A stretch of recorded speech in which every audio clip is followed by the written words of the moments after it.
আসসালামু আলাইকুম ভিউয়ার্স। এই ফলের নামটা কি ভাইয়া? লটকন না? ও, এই সেই লটকন না? আমাকে অনেকে জিজ্ঞাসা করে। সো ভিউয়ার্স, এই সেই লটকন। তাহলে এটা কি সব হবে না কেজি হয় বিক্রি হয়? এটা কেজি হবে। কত টাকা কেজি বিক্রি করো? 160 টাকা কেজি।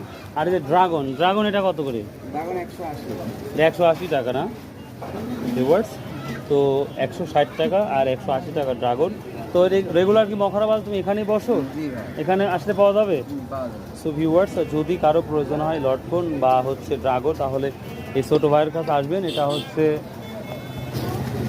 আকি হোটেল অ্যান্ড রেস্টুরেন্ট এর সামনেই। আর এখানে একটা সেলুন আছে, তো এখানে একটা সেলুন আছে, তার সামনে ছোটো ভাই বসে। দেখেন খুব সুন্দর এই লটকনগুলো বিক্রি করছে। কেউ পাইকারি নিলে কিন্তু দিতে পারবা? দিতে পারবা না? দেখ, তো তোর কাছে তোমার মোবাইল নাম্বারটা বলো তো ভাইয়া। 017 017 52 52 03 03